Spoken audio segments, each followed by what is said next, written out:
மாலை வேளையிலே தேவாதி தேவனை, கர்த்தாதி கர்த்தரை, ராஜாதி ராஜனை தொழுகவும் ஆராதிக்கவும் நாம் கூடியுள்ளோம்.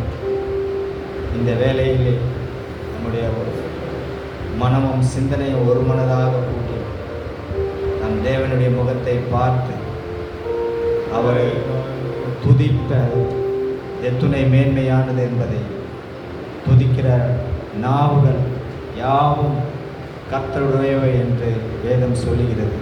ஆகையால் ஆண்டவரை துதித்து ஆராதிக்க மகிழ்ந்து இந்த சமூகத்திலே நாம் விண்ணவரோடு சேர்ந்து துதிக்கும் போது ஒரு உற்சாகம், ஒரு மகிழ்ச்சி, ஒரு சந்தோஷம், ஒரு சமாதானம் கூடுவதை நாம் உணர்வோம். இந்த அருமையான வேலையிலே சகோதர இல்லத்திலே தகப்பனே, எங்களை ஒன்று கூடியமைக்காக நன்றி கூறுகிறோம். இந்த வேலையிலே எங்களுக்கு அநேக வேலைகள் இருந்தாலும் இந்த வேலை மிகவும் முக்கியமானது என்பதை நாங்கள் கருதுகிறோம். ஏனெனில் உம்மை துதிப்பதற்கென்றே மனிதனை நீ படைத்தேன். ஆனால் மனிதனோ அவனுடைய நாவுகளையும் சிந்தனைகளையும் வேறொரு பக்கம் திருப்பி வியாதியையும் வேதனையையும் மனக்குழப்பத்தையும் அறிவித்துக் கொள்கிறான்.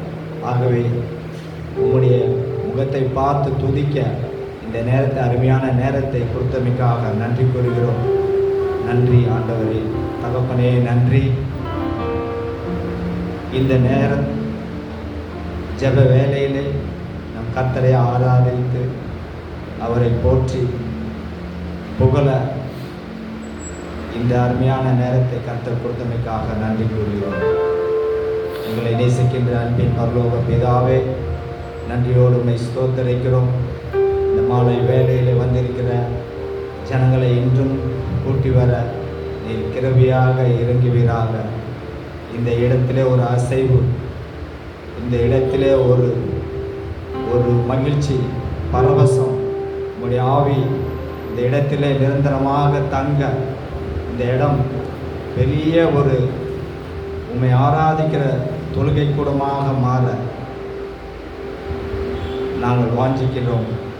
அந்த வாஞ்சையை நிறைவேற்றுவதாக எங்கள் ஆண்டவரும் மீட்பருமாகிய இயேசு கிறிஸ்துவின் நாமத்தின் வழியாக செபிக்கிறோம் எங்கள் ஜீவனுள்ள நல்ல பிதாவே. ஆமென், ஆமென், ஆமென். பாடல்களை பாடி நாம் கர்த்தரை ஆராதிப்போம்.